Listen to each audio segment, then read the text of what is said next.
बिस्मिल्लाहिर्रहमानिर्रहीम, अस्सलाम वालेकुम। Live with doctor Shahid Masood के साथ मैं हूं सुमेरा सलीम। नाज़रीन, IMF की जानिब से पाकिस्तान को बैरूनी असासे मजीद बढ़ाने पर जो है जोर देने के लिए कहा गया है, जबकि मुस्लिम लीग नून के रहनुमा हुसैन सैयद साहब ने एक मरतबा फिर सियासी कैदियों की रिहाई का मुतालबा कर दिया है और खैबर पख्तूनख्वा हुकूमत ने पंजाब के किसानों से बराह रास्त 3 लाख टन गंदम खरीदने का ऐलान कर दिया है। इसके अलावा भी दीगर मौज़ूआत पर आज हम गुफ्तगू करेंगे। स्टूडियो में हमारे साथ मौजूद हैं डॉक्टर शाहिद मसूद। अस्सलाम वालेकुम डॉक्टर साहब। डॉक्टर साहब, IMF की जानिब से पाकिस्तान को अपने बैरूनी असासे मजीद बढ़ाने पर जोर देने का कहा गया है। बजट भी पेश होना है, ऐसे में पाकिस्तान पर मजमूई कर्ज की जो दायगियां हैं, ये कितनी बड़ी जिम्मेदारी है? देखें जी, सबसे पहले तो हमारी बहुत सी दुआएं सदर इब्राहिम रईसी और उनका जो हेलीकॉप्टर है वो अभी तक इतलात हैं कि वो उसकी तलाश जारी है और उसमें उनके साथ वज़ीर ख़ारजा ईरान के वो भी मौजूद हैं उसी गालिबन हेलीकॉप्टर में। और मौसम ये बयान हो रहा है कि वहाँ पे बहुत ज़्यादा फॉग है, बहुत ज़्यादा धुंध है और बारिश वगैरह हो रही है, जिसकी वजह से रेस्क्यू टीम्स वहाँ तक अभी तक नहीं पहुँची। कुछ मीडिया जो है आउटलेट्स ये कह रही हैं कि वहाँ तक पहुँच गए हैं और वो महफूज हैं, लेकिन जो ईरान की सरकारी एजेंसी है या जो दूसरे उनके जो जराइद हैं वो अभी तक इसकी तस्दीक नहीं करी। तो हमारी बेहतरीन दुआएं हैं उनके लिए, अल्लाह उन्हें खैरियत से रखे और वो जो हैं वो खैरियत से अपने जो है वो रहायशगाह तक पहुँचें। अच्छा, ये थोड़ा सा मैं इसका और बताऊँ। 63 साल इनकी एज है, बड़े ज़बरदस्त एक्टिव हैं, 2021 से इस ओहदे पे हैं और अभी थोड़ी देर पहले ही पाकिस्तान के गए हैं और बहुत फ़ाल हैं। ख़ास तौर पे ये जो जब से गज़ा का तनाज़ा छिड़ा है या उससे पहले भी। तो ये आज आज़रबाईजान का जो बॉर्डर है उस बॉर्डर पे एक पानी का रिजर्वायर या डैम जिसको कहा जाए उसका इन्होंने इफ्तिताह किया। इन्होंने भी किया और आज़रबाईजान के सदर ने भी किया। और ये जो है ये बड़े खूबसूरत मनाजिर आज सारा दिन आते रहे वहाँ से कि हमारे दो बरादर मुल्क जो हैं वो जो कि एक तवील बॉर्डर भी शेयर करते हैं, आज़रबाईजान और ईरान। तो वहाँ पर जो है ये एक पानी के रिजर्वायर का जो है ये जो किस कलासी डैम है। अच्छा, ये किस कलासी डैम जो है ये इसकी बड़ी एक यानी आप समझ लें कि एक पेचीदा सी इसकी तारीख है इस डैम की। ये जब सोवियत यूनियन और शाह ईरान 1977 तो उस वक्त इसका आइडिया बना था, मतलब ये कंसीव किया था इसका आइडिया। लेकिन फिर ये हुआ कि इनकलाब ईरान आ गया और जो है वो अफगानिस्तान में वॉर छिड़ गई, फिर सोवियत यूनियन टूट गया। तो ये फिर ये जो डैम था ये दरमियान में कहीं इसका ये रुक गया, बहुत रुकावटें इसमें आई। अच्छा, आज़रबाईजान जो है उनका एक तवील बॉर्डर है ईरान के साथ और आज़रबाईजान जब आज़ाद हुआ 1991 सोवियत यूनियन टूटा तो ईरान पहले मुल्कों में से एक था और आज़रबाईजान के दरमियान सफारती ताल्लुकात जो है वो कायम हुए। लेकिन फिर ये हुआ कि ताल्लुकात में उतार चढ़ाव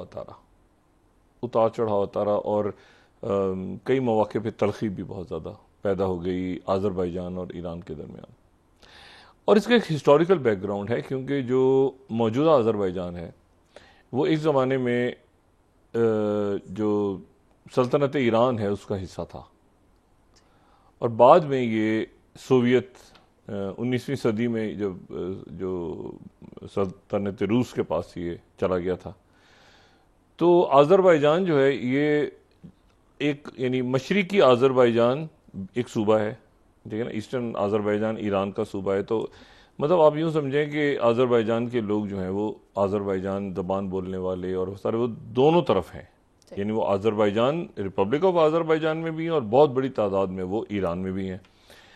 और एक ज़माने में फिर ईरान के अंदर ये जो है ये सोच पैदा हुई कि भाई आज़रबाईजान जो है वहाँ पर ग्रेटर आज़रबाईजान के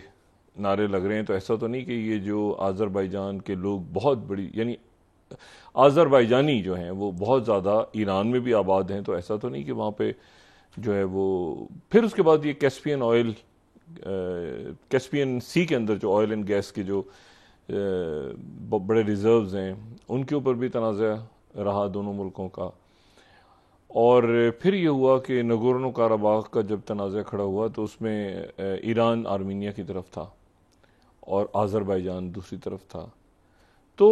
ताल्लुकात जो हैं वो बहुत खुशगवार भी नहीं रहे, कभी ठीक होते थे, कभी ख़राब होते थे। और लेकिन ये हुआ कि गुजरे चंद सालों में फिर 2016 से पहले 1-2 साल अच्छे रहे ताल्लुकात, फिर कशीदा हो गए, फिर बेहतर हुए, फिर कशीदा हो गए। लेकिन यह है कि ये जो है ये ज़ाहिर है कि वो पुरानी तारीख़ और सरहदें और किस तरह से अक़वाम और सारे, तो ये जो है। लेकिन ये फिर जब नगोर्नो काराबाग के अंदर आज़रबाईजान को फ़तह हासिल हुई तो फिर उसके बाद ये कि एक तलखी से हमें नज़र आई शुरू में, लेकिन फिर उसके बाद ये हुआ कि दोनों मुल्कों की तरफ से बहुत ज़बरदस्त जो है वो पेशरफ्त हुई सफारतकारी में भी और तमाम मामलात में।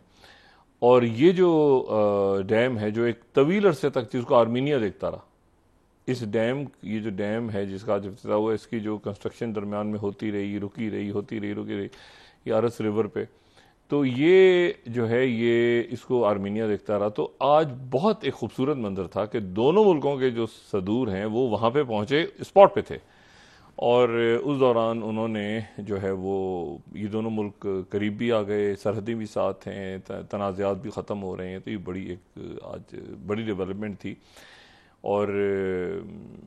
उसमें जो गुफ्तगू की दोनों ममालिक के सदूर ने वो भी ये कि भाई बहुत ज़्यादा खुशी है कि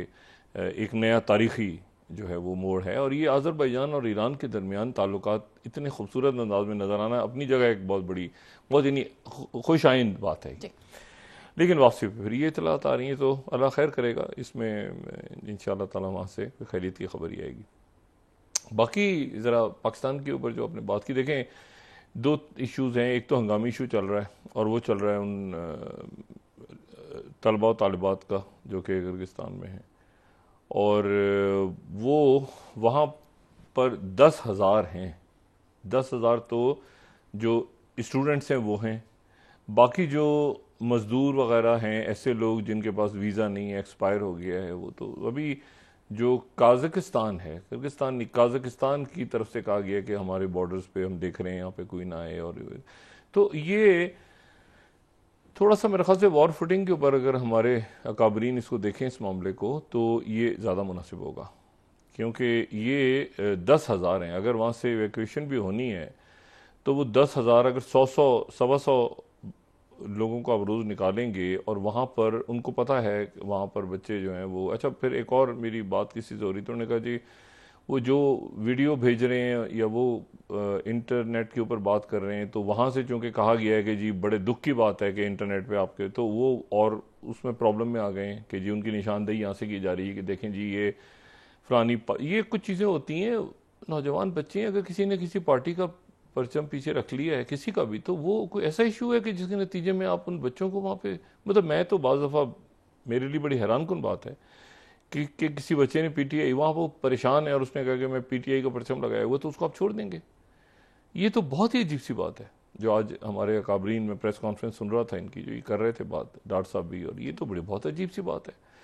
और उसमें यकीनन ऐसे मौक़ों पर अफवाहें फैलती हैं। ये जो शुरू हुआ है ना झगड़ा, ये झगड़ा ही एक अफवाह पे शुरू हुआ है। और वो अफवाह पाकिस्तान के बच्चों ने नहीं फैलाई थी, वो अफवाह वहाँ से फैली ये थी कि वो जो इजिप्ट के किसी जो है वो इजिप्शियन जो स्टूडेंट्स हैं उनका और मकामी लोगों के दरमियान एक वीडियो वायरल हो गई, वो गलत वीडियो थी, तो वो झगड़ा वहाँ से शुरू हुआ। वो उसमें ये तो बीच में आ गए, इन्होंने नहीं कोई गलत खबर वहाँ से दी। और ऐसे मौके पर ये होता है कि जब आप एक दूसरे से बात नहीं कर रहे होते और लोगों ने घेरा होता है, पैनिक में होते हैं स्टूडेंट्स आगे पीछे दाएं बाएं, तो वो अगर किसी ने कोई बात ऐसी परेशानी के हाल में कर दी है, तो मतलब उसका मतलब ये है कि बिल्कुल आप उसको,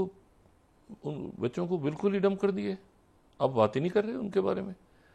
और 10,000 हैं, अगर आप 150 के हिसाब से रोज़ निकालेंगे तो, और वो मॉब घूम रहा है वहाँ पे। आप कह रहे हैं आस्ताना में मीटिंग होगी, 3-4 पता नहीं 21 तारीख को, तो फिर हम डिस्कस करेंगे उनके वजीर खारजा से। और हमारा वहाँ पे सफारती मिशन भी कम है, छोटा है, तो मेरा ख्याल था कि शायद यहाँ से इसको हंगामी वॉर फुटिंग्स के ऊपर देखा जाएगा। लेकिन वो जैसे आदत है ना, एक आदत सी हो गई, अब नॉर्म्स है ना, यहाँ पे नॉर्म बन चुके हैं कि भाई कुछ भी नहीं करना तो क्या हो जाएगा, क्या कर लेगा कोई हमारा। तो ये जो एक सिलसिला बन गया है ना बदकिस्मती के साथ इस अरेंजमेंट का, जिसकी बुनियाद पे मैं रोज कहता हूँ कि ये अरेंजमेंट चल नहीं सकता, क्योंकि उसकी वजह ये है कि वो बस कहते हैं हो रहा है ठीक है, तो गंदम का मामला ठीक है क्या कर लेंगे, मतलब एक अजीब सी एक जो है ना, बजाय इसके कि वो बहुत ज़्यादा एक्टिव होके और अपनी जो बयानियाँ या आवाम में या लोगों में होता है ना कि भाई बहुत एक्टिवली कुछ कर रहे हैं। अभी आप प्रेस कॉन्फ्रेंस करनी हो किसी मुखालिफ जमात के बारे में, आप देखें कैसे टक टक टक टक टक टक एक लाइन से कतार दर कतार यहाँ पर खामोशी इख्तियार की हुई। हालांकि ये खुद इस वक्त इन सब का काम था कि यहाँ से अरेंजमेंट करते और उनको कम से कम मुतमईन जरूर करते। अब वो अगर मुतमईन नहीं है सर, वो चीख रहे हैं और आप यहाँ से कह रहे हैं कि नहीं जी वो तो हमारी बात हो गई उनकी हुकूमत। ओ भाई उनकी हुकूमत, वो यही तो कह रहे हैं कि वो मकामी लोग ही तो हमारे पीछे लगे हुए हैं, और उन्होंने बल्कि यहाँ तक कहा कि जी वो जो लॉ इन्फोर्समेंट एजेंसीज है हमें उनसे भी डर है, क्योंकि उसमें भी वो लोग घूम रहे हैं मकामी लोग। तो आप कह रहे हैं मकामी लोगों ने उनको जो है हमें बताया है जी वो तो बिल्कुल महफूज है। तो ये एक अजीब सी बात है कि आप अपने लोगों पर उनकी बात नहीं सुन रहे बच्चों की, और आप कह रहे हैं कि जी वो हमारी बात। और अभी मेरे ख्याल से उनके जो सफ़ीर हैं, जो पाकिस्तान के सफ़ीर हैं, उन्होंने ख़त लिखा है कि जी यहाँ पे खौफ की लहर है और ये वो, क्योंकि वो सफ़ीर बीच में दरमियान में आ जाएंगे ना, कोई वाक़या अगर खुदा न खास्ता हालात ख़राब हो गए मज़ीद, तो इनको उन्होंने फिर अभी ख़त लिखा है शायद कि ऑनलाइन तालीम की इजाज़त दी जाए। इस वक्त ऑनलाइन की तालीम इशू नहीं है, इशू ये कि वो उनकी जान और माल और नुकसान ना हो जाए कोई मज़ीद, और तादाद बहुत ज़्यादा है, ठीक है ना। तो उसको किसी तरह से वॉर फिटिंग्स आप देखें, अगर 130 आ रहे हैं, आज 130 का लाए थे, तो वो 10,000 हैं। और मैंने आपसे कहा ना कि इसमें तो वो हैं जो स्टूडेंट्स अभी सामने, अभी तो वो लोग जो बेचारे अपने आप को छुपा के बैठे हुए हैं कि जी किसी तरह मजदूरी के लिए को पहुंचा हुआ था, कोई वहाँ पे उनके वीज़े नहीं है, कुछ नहीं है, उनकी तादाद पता नहीं कितनी है, वो वहाँ की एम्बेसी बताएगी। तो ये गुजारिश है हमारी कि इसको ज़रा थोड़ा सा संजीदा लें, और इस यकीन के साथ गुजारिश है कि संजीदा नहीं लिया जाएगा। तावक्त ये कि कोई मतलब है कि फिर ये मतलब एक अजीब सी सूरत हाल है जो आज़ाद कश्मीर में भी देखने में नज़र आ रही थी। बहरहाल तो वो बच्चे परेशान हैं, जिससे बात हो रही है वो परेशान बैठे हैं, और वो कह रहे हैं कि यहाँ पे कह रहे हैं कि वो हमारे खिलाफ साजिश हो रही है। मतलब यहाँ वो एक अजीब सा ही एक मामला है। तो उम्मीद करते हैं कि इसके ऊपर जो सफ़ीर हैं वहाँ के, वो चूँकि ग्राउंड पे हैं, तो वो कोई इसके ऊपर एक्टिव रोल प्ले करेंगे। एक बात ये, दूसरी जो बात है वो ये है कि बजट के हवाले से मामला जो हैं ये कुछ बात बन नहीं रही। अभी भी जो बात सामने आई है तो वो ये है कि IMF ने पाकिस्तान को अपने बैरूनी असासे मजीद बढ़ाने पे जोर दे दिया। बैरूनी असासे कैसे पाकिस्तान बढ़ाएगा, पाकिस्तान के तो अपने अंदर एक इस वक्त इशू है। फिर दूसरा जो उन्होंने बात की है वो ये है कि पाकिस्तान मसनूई तौर पे करंट अकाउंट खसारा कम करने से बाज रहे। अच्छा, उसके बाद नेट इंटरनेशनल इन्वेस्टमेंट पोजीशन मजबूत करनी होगी। इंटरनेशनल इन्वेस्टमेंट यानी हम यह बात कर रहे हैं कि हमारे इन्वेस्टमेंट होनी चाहिए, वो ये कह रहे हैं कि आपकी बाहर की इन्वेस्टमेंट मजबूत होनी चाहिए, आपके बाहर के असासे मजबूत होने चाहिए, आपकी बाहर की इन्वेस्टमेंट हमें नजर आनी चाहिए। तो ये तो बड़ी एक अजीब सी उनकी तरफ से बात आई है। बैरूनी असासे मजबूत और बैरूनी जिम्मेदारियां कम करने की जरूरत है। पाकिस्तान के करंट अकाउंट में अदम तवाज़ुन का खतरा बढ़ रहा है, और शरह मुबादला की नाकाफ़ी लचक की वजह से करंट अकाउंट में अदम तवाज़ुन है। मजमूई कर्ज की अदायगियाँ बड़ी जिम्मेदारी हैं। दरामदी पाबंदियों के लिए इजाफी पॉलिसी एडजस्टमेंट की ज़रूरत पड़ सकती है। अच्छा जो है वो फिर उन्होंने आगे बताइए सरमायाकारी कितनी है, ये कितना है, वो कितना है, वो सारा बताया। और उसमें जो इशू है वो ये है कि जो बजट है, जो आज स्टोरी भी है शहबाज राना साहब की, वो ये है कि पाकिस्तान का जो बजट है वो बजट जितना पेश होना था उससे वो 1/4 ज़्यादा बड़ा बजट पेश हो रहा है। और उसकी वजह यह कि उसमें 9,700 अरब की रिकॉर्ड सूद अदायगियाँ भी शामिल कर दी गई हैं। अच्छा, यहाँ पर ये एक बात जो है ना वो उसके लिए मैंने 2-4 लोगों से बात की जो हुकूमत में है इस अरेंजमेंट में, लेकिन उनके पास कोई जवाब नहीं था। मैंने उनसे सिर्फ इतना कहा कि ये जो ये सारे मामला हमारे IMF के साथ हो रहे हैं और वो वहाँ पे वापस जाएंगे, फिर उसके बाद हमने बजट भी लाना है, उसके बाद एक लॉन्ग टर्म उनके साथ एक मनसूब वो जो प्लान हो रहा है सारा। लेकिन मेरा उनसे ये कहना था कि ये मई के आखिर में क्यों हो रहा है? मतलब बजट जो है, या शहबाज शरीफ साहब ने जैसे चाइना जाना है और उन्होंने कहना है कि जी उसको आप नजरसानी करें, उसको यानी बजाय इसके कि वो इतने सालों में अदा हो, वो जो अदायगियाँ हैं वापस जो जिसमें आईपीपीस कर्जे में तो आईपीपीस का ज़्यादा है, तो उसको आप तो वो जून में कैसे, तो फिर बजट कब आएगा? यानी अगर 4 से 7 जून तक वो वहाँ का दौरा करेंगे और इस दौरान आईएमएफ जो है, क्योंकि मेरा तो ख्याल ये है कि मई के अंदर अमूमन ये बजट वगैरह सारा तैयार हो जाता है, सारा बजट कितना कैसे सब सारा तैयार छपी होती हैं कॉपियाँ शॉपियाँ, बल्कि वो प्री बजट सेमिनार्स वगैरह शुरू हो जाते हैं मई के अंदर और जून में बजट आ जाता है पहले हफ्ते में। लेकिन ये कि अगर जून तक वो हमें पता ही नहीं है कि भाई कहाँ से कितनी हमने अदायगियाँ करनी है, क्या वो इसको डिले करेंगे, चाइना इसको मानेगा आईपीपीस के ऊपर या नहीं मानेगा या क्या सारा, तो फिर हमारा अगले साल का बजट कैसे बनेगा? और आईएमएफ जो है उसके साथ हमें लॉन्ग टर्म जो है वो मंसूबों में जाना है। तो ये, और दूसरी तरफ ये कि बिजली और गैस, और आप देखें कि जो हीट स्ट्रोक के साथ साथ और गर्मी शदीद पड़ने जा रही है अगले 2 महीनों में, तो ये हुकूमत जो है वो ये अरेंजमेंट जो है ना, ये या तो ये है कि दिल नहीं है काम करने का, या ये कि कुछ बस हैं तो हैं बस, मतलब होता है ना, मतलब ये अच्छा इसमें उनकी गलती भी नहीं है, मैं औरंगजेब साहब की इसमें गलती बिल्कुल भी नहीं कहूँगा, क्योंकि ये सारा का सारा तो मलबा आके गिरा है ना, और वो ज़ाहिर है निगोशिएट कर रहे होंगे आईएमएफ के साथ, लेकिन आईएमएफ जो है उनकी तरफ से ये कहना कि जी पाकिस्तान को अपने बैरूनी असास से ज़्यादा और फॉरेन इन्वेस्टमेंट ज़्यादा करनी होगी पाकिस्तान को, तो वो ये एक बड़ी अजीब सी बात है कि पाकिस्तान कितने बिलियन डॉलर की इन्वेस्टमेंट कहाँ करेगा इस वक्त, मतलब किस मुल्क में? क्योंकि वही कहते हैं कि जी आप की जो बाहर की इन्वेस्टमेंट है वो भी हमें नज़र आनी चाहिए।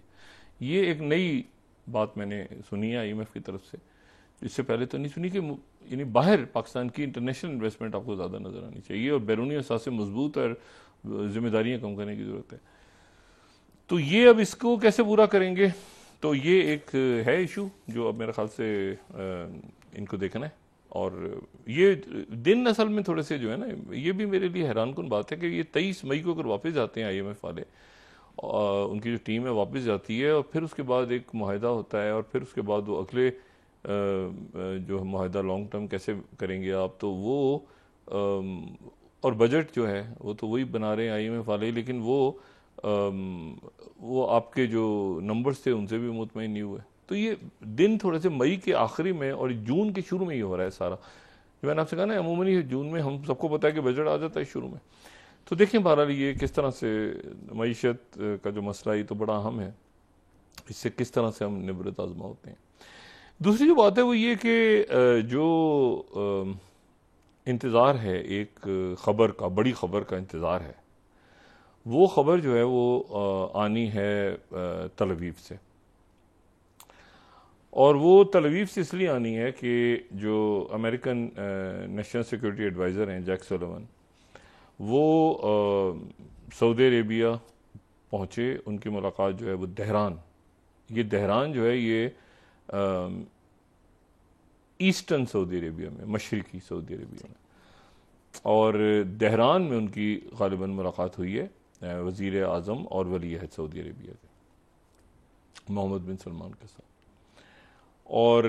उसकी कोई एज सच कोई वहाँ से तस्वीर हमारे सामने नहीं आई, ये तस्वीर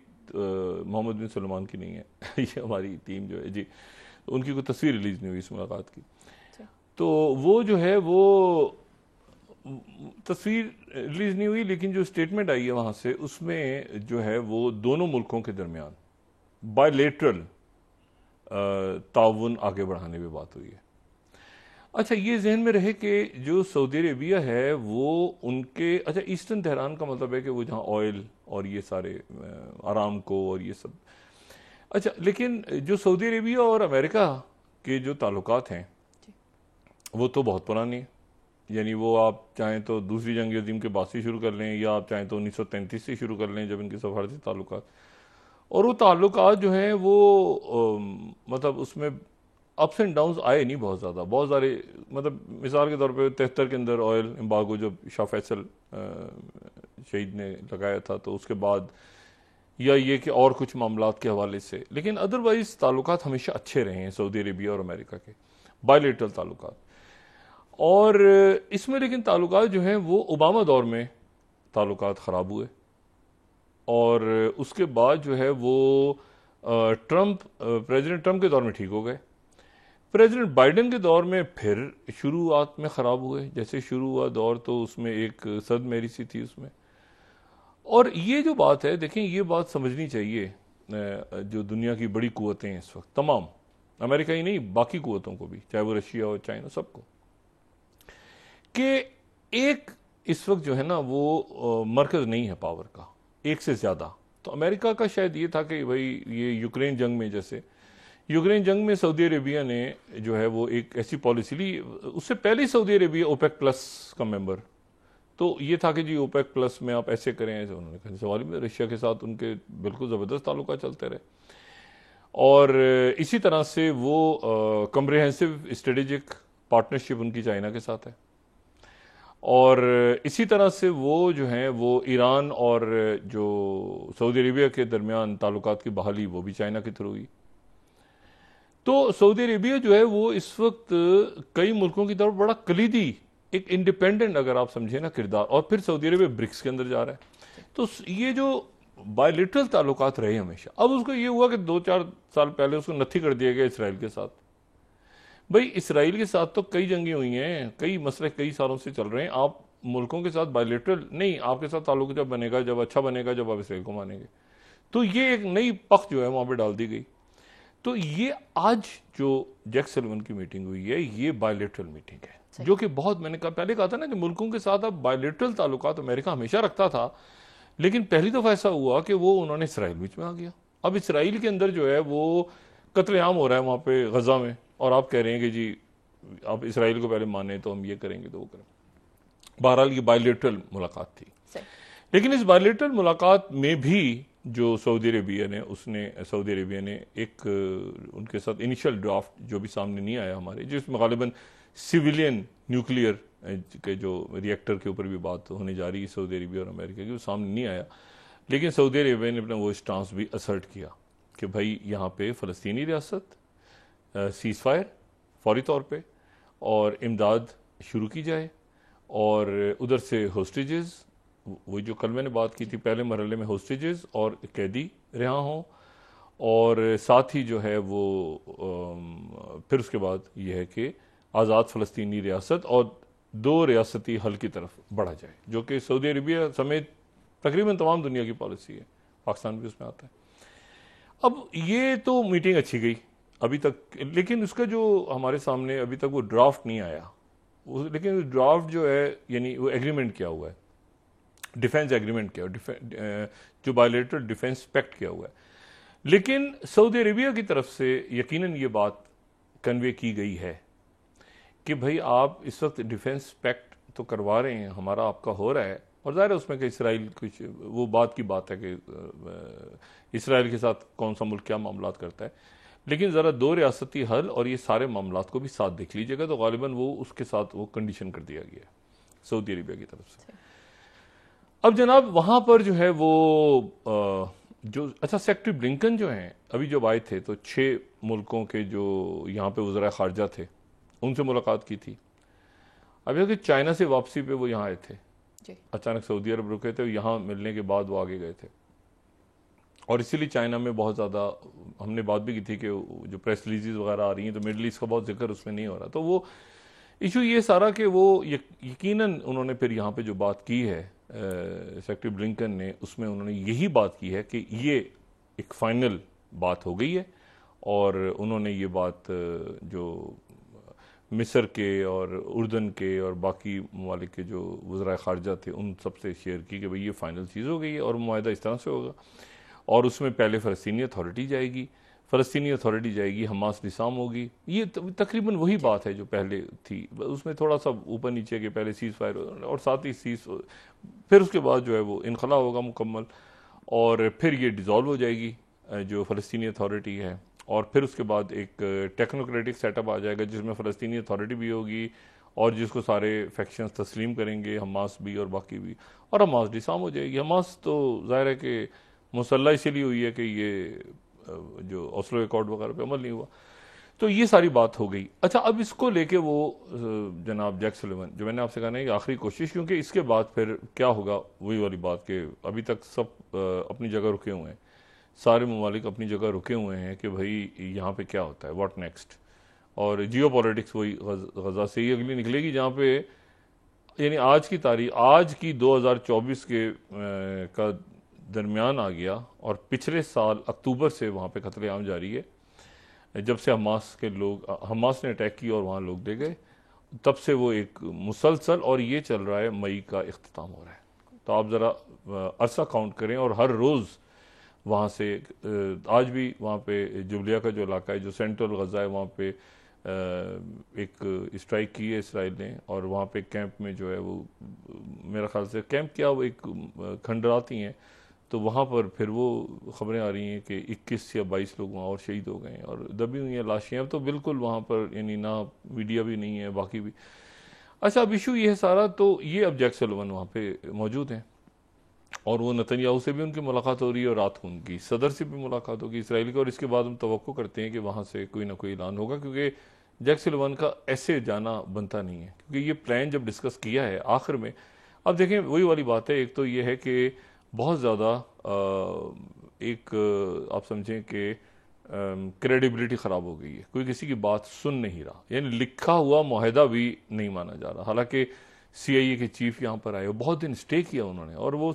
इन्वॉल्व रहे कि किसी तरह मुआहदा हो जाए, लेकिन नेतन्याहू, मतलब एक अजीब सी पोजीशन पैदा हो गई कि भाई नेतन्याहू को क्या करें। और प्रेसिडेंट बाइडन तो दोनों तरफ से जद में आए हुए हैं ना, उधर से इसराइली लॉबी पीछे लगी हुई है कि अच्छा आप मुआहदा कर रहे हैं, सीज़फायर का मुआहदा, और उधर से मुसलमान मुजाहरा कर रहे हैं, तो वो दोनों तरफ से इस वक्त बीच में पिसे हुए हैं, कहीं फंसे हुए हैं। इलेक्शन की कंपेन तक ही मामला चलता रहेगा। अच्छा, इसमें जो है, इसमें अब इशू ये है सारा कि इसमें जॉर्डन ने आज, उनके फॉरेन मिनिस्टर ने जंगी जराइम का मुकदमा चलाने का, उर्दन ने, सही, यानी मैं जनूबी अफ्रीका की बात नहीं कर रहा, मैं उर्दन की बात कर रहा हूँ। जॉर्डन ने कहा है कि इसराइल पे जंगी जराइम का मुकदमा चलाया जाए। मतलब ये हालिया तारीख में जॉर्डन की तरफ से सख्त तरीन बयान है, सख्त तरीन बयान, कि उनके वज़ीर ख़ारजा ये कह रहे हैं कि वॉर क्राइम्स की जो है वो तहकीकात की जाए इसराइल के ख़िलाफ़। अच्छा, और इसमें जो दूसरी जो बात है वो ये है कि ये अब ये यानी जैक सुलिवन है, मैंने आपसे कहा ना कि सऊदी अरेबिया, बाकी ममालिक उनके साथ पैक, फिर ये कि अब तो ये सूरत हो गई है कि लिख के दो, कागज़ साइन करो, कागज़ भी साइन हो जाता है, फिर वो ख़राब हो जाता है।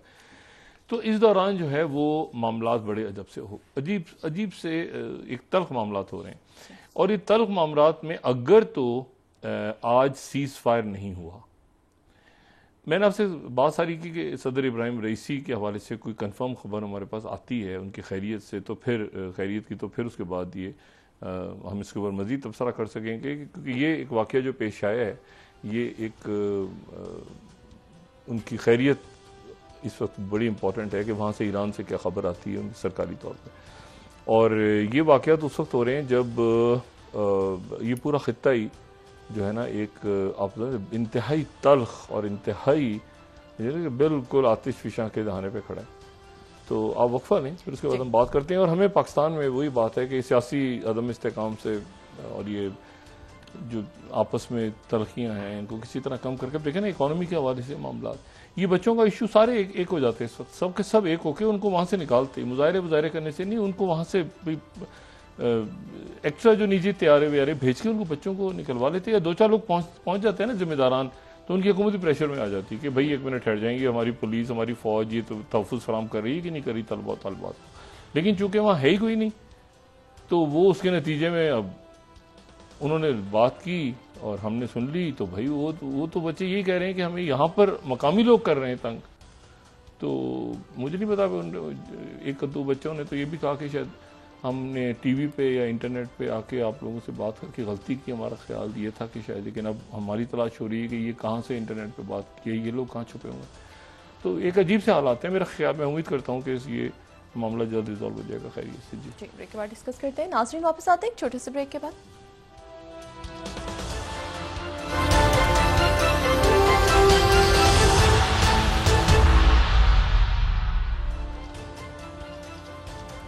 वेलकम बैक नाज़रीन। डॉक्टर साहब, मुस्लिम लीग नून के रहनुमा मुशाहिद हुसैन सैयद साहब ने एक मरतबा फिर जो है सियासी कैदियों की रिहाई का जो मुतालबा किया।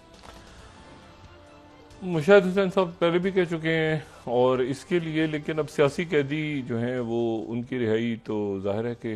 देखें, अभी नवाज शरीफ साहब की दूसरी गुफ्तगू सामने आनी है। पहले में तो उन्होंने एक यकीनन एक पुराने वाकयात का अहाता किया ना उन्होंने कि 1993 में क्या हुआ था मामला और बाद में क्या होता रहा और ये सारा। लेकिन जो उनकी अगली, अच्छा दो बातें मैंने कहा ना, एक तो चौधरी निसार साहब का उसमें यूनिक बात नजर आई कि उसका उनका जिक्र किया, दूसरा उन्होंने जिक्र किया मौलाना फजलुर रहमान साहब का। लेकिन यह है कि अगली जो उनकी स्पीच होगी वो स्पीच उनकी, उसमें क्या बयानिया होगा, ये बात इंपॉर्टेंट है कि वो बयानिया जो है वो क्या होगा, मतलब क्या वो बात करेंगे। क्योंकि ये जो अरेंजमेंट या सेटअप है इसका तो भाई सीधी सी बात है, इसका तो बोझ इसका कोई भी नहीं उठा सकता। मतलब ये जो एक सारा सिस्टम है जिसमें कोई उनके पास पावर्स कितनी है, शहबाज शरीफ के पास कितनी नहीं है, वो क्या कर सकते हैं क्या नहीं कर सकते। अच्छा, मुशाहिद हुसैन साहब भी कह रहे हैं सियासी कैदियों को रिहा कीजिए, कौन करेगा? शहबाज शरीफ साहब के हाथ में चीजें तो वो तो नहीं है, मामला तो बिल्कुल, और फिर ये अदालतों के साथ जो मामला खड़ा, तो अभी हमने ये देखना है कि नवाज शरीफ साहब का जो इस सिचुएशन में क्या उनका स्टांस सामने आता है मौजूदा। अभी तक तो जाहिर है पहली बात उन्होंने की माजी के जो भी किस्से विस्से, ठीक है, वो उन्होंने जो भी बात, ये मौजूदा सूरत हाल के ऊपर वो क्या इस पूरे अरेंजमेंट में जिसमें उनके पास पावर्स तो नहीं है, मतलब शहबाज शरीफ का पास भी नहीं है, शहबाज शरीफ लेकिन उस पर राजी खुशी चल रहे हैं काम, उनका वजीर दाखिला के हवाले से हो या खजाना के हवाले से हो, शहबाज शरीफ साहब का इशू नहीं, नवाज शरीफ साहब, लेकिन उसका जो क्या कहना चाहिए जो वोट है वो तो नवाज शरीफ साहब का है। तो वो अब कैसे स्ट्रेटजी अपनी पॉलिटिकल बनाते हैं ये देखना है आने वाले दिनों में। और क्या वो चाहेंगे कि मजीद पावर उनकी हुकूमत के पास हो और वो फैसले करें, या वो इसी तरह से शहबाज शरीफ साहब से कहेंगे कि भाई आप इसी तरह काम करते रहें और बाकी जो कुछ होगा वो मैं, मतलब वोट बैंक भी तो है ना, सियासी जमात उन्होंने तभी तो अलग किए होते कि हुकूमत से सियासी जमात के होते अलग हो, तो उसका इंतजार करना है और कमिंग वीक में बहुत सारी बातें सामने आएंगी हमारे। लेकिन इसमें जो मैं आज तो अभी फर्दर कोई इस पे सूरत हाल पे मेरे ख्याल से तबसरा नहीं कर सकता। मौजूदा या पाकिस्तान की या खित्ते की खबरें तो बहुत सारी आज थी, क्योंकि ईरान से जब तक खबर नहीं आती, अभी जो लेटेस्ट खबर है वो यही है कि ये एक पहाड़ी इलाके में जहाँ पे जो है वो जंगलात भी हैं, वहाँ पे हेलीकॉप्टर गिरा है और तलाश जो है वो जारी है। वहाँ पे 3 हेलीकॉप्टर्स थे गालिबन आज़रबाईजान, ये तेहरान से कोई बयान हो रहा है कि कोई ये 600 किलोमीटर दूर अगर आप जाएं तो ये टूवर्ड्स बॉर्डर ऑफ आज़रबाईजान, तो ये वो जगह है जहाँ पे ये क्रैश हुआ है। और उसमें तबरीज़ के मस्जिद के इमाम जो हैं वो भी थे, मशरिकी आज़रबाईजान के गवर्नर भी थे, ईरान के वज़ीर ख़ारजा भी थे और ईरान के सदर भी थे। तो जब तक ये कोई इस हवाले से वहाँ से कोई हमारे पास ख़बर नहीं आती मुसद्दिक़ा, तो मेरे ख़्याल से मैं इस जो भी बाकी स्टोरीज़ हैं या ख़बरें हैं मैं उन पर कोई बात नहीं करना चाह रहा। लेकिन मैं आपको सिर्फ एक बात ये बताऊँ कि जो सदर इब्राहिम रईसी हैं जी, अभी जिनसे चंद रोज़ पहले मुलाकात भी हुई, छोटी मोटी गपशप भी लगी, ये पाकिस्तान आए और काफ़ी एक तवील दौरा करके गए यहाँ पे। ये जो है ये इनका जो बैकग्राउंड है पहले भी बता चुका हूँ, ये इनका जुडिशियल बैकग्राउंड है, यानी ये जो है ये जज रहे हैं, जज के तौर पे इन्होंने काम किया और ये आयतुल्लाह खुमैनी के भी बहुत करीब रहे और आयतुल्लाह खामेनी के भी बहुत करीब है। लेकिन एक अहम बात ये है कि ये चूँकि एक कानूनदान और एक आलिम के तौर पे भी एक इनका बड़ा वो है, तो इनको अगले रहबर के तौर पे भी देखा जा रहा है। मतलब कई हल्के ऐसे हैं जो इनको आयतुल्लाह खामेनी के बाद ईरान के अगले रहबर के तौर पे भी देखते हैं कि ये सिर्फ सदर तक, ये इनका जो ये सदर तक शायद ना रहें, ये ऊपर उससे जो है ना, यानी कि रहबर के मनसब पे भी फाइज हों। तो इनकी बड़ी एक इस वक्त ईरान की और रीजन की जो पॉलिटिक्स है या ग्लोबल पॉलिटिक्स है, उसमें इनकी बड़ी एक अहम इनका रोल है जिसको दुनिया देख रही है आने वाले दिनों में। अब ये जो क्रैश हुआ है, इससे मैंने वही बात की कि हमें तो इंतज़ार है, क्योंकि सारा दिन आज इतनी ज़बरदस्त तस्वीर आई हैं कि बड़ी कम, आज़रबाईजान के सदर भी खड़े हैं, ये भी खड़े हैं, फिर वॉक भी कर रहे हैं दोनों, फिर वो ये जो मैंने आपसे कहा ना कि ये जो डैम है, इस डैम की वजह से और ये बड़े साल तक ये रुका रहा, और ये